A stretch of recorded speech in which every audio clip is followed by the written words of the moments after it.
We go now to an exclusive interview with Elliott, who is the Democratic nominee for Senate. He sat down with Newswatch anchor Brandy Lawrence to discuss what he would like to do to follow the legacy of prominent Democrats who held the seat in the past, and what new ideas he would bring to the table. The political tides in West Virginia are changing. Last week we reported that Fayette County has more registered Republicans than Democrats for the first time in decades. Sure. What's your path to victory in an increasingly red state? There's no doubt of the changing political winds in the state. I think a lot of voters got frustrated with the Democratic Party over the years. And quite frankly, some of that criticism was justified. The Democratic Party ran the state for 80 plus years, and we still finished last in just about everything.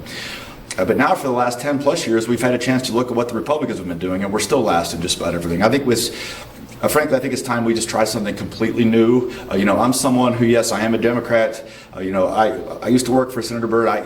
I grew up as a Democrat, but I don't see the Democrats as having the exclusive, rights to any good ideas. I'm looking for any ideas that are going to work for the state. We have to stop doing what we've done in the past and expecting different results in the state. We have to be thinking outside the box. We need leaders who inspire us, who can see the West Virginia story, what its potential is, and sort of help us reinvent ourselves. I've done that as mayor of Wheeling. Wheeling is the talk of the state right now. If you go up there, you see it, a city brimming with construction.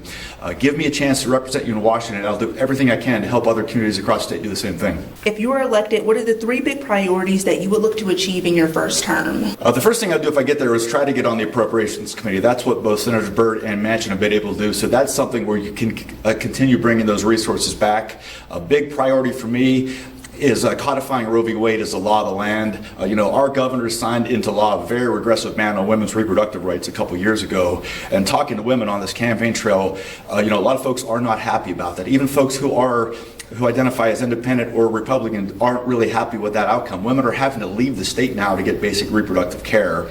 That's not the way we need to be moving forward. So that's a big issue. We have to figure out ways to make Social Security both Social Security and Medicare viable for future generations. Both programs, if you look at the trajectories, are in trouble. We have to figure out ways to get more money into those programs. Quite frankly, we have to protect the rights of workers. I would support the PRO Act, to overturn right-to-work laws across the country, which haven't been good for workers. We've seen that here firsthand in West Virginia. You talk to people in organized labor, and the right-to-work laws here have not helped. That's something that needs to be a federal priority. Your opponent is an extremely popular governor and a very prominent politician. What do you bring to the table that he doesn't? I think we bring different perspectives. Governor Justice was born on third base, and he thinks he hit a triple. Really hasn't had to work hard for what he's achieved in life. I was born into a mobile home. Everything I have, I've worked for hard.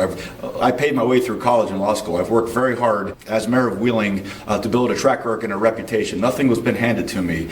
So I think I understand the plight of West Virginians a lot better than he does. I come from West Virginia. I understand what our people need, and our people need someone not to basically look down on them or dismiss them or talk about things that really diminishes their expectations. We need leaders who inspire us, who can see the West Virginia story, what its potential is, and sort of help us reinvent ourselves. A lot of people are focused on the presidential race right now, rightfully so. Get past that race and look at the next race down on the ballot and ask yourself, who is going to be able to represent you in this Senate seat for many years going forward and continue the tradition of Senator Byrd and Senator Manchin and bring you back resources and bring you back ideas here. I don't think Governor Justice is someone who's going to be able to do that. He hasn't shown a penchant for work. As governor, he doesn't show up to work every day. He comes in for press conferences and goes back home. He doesn't put in the hard work. You cannot be a senator from your couch in Lewisburg.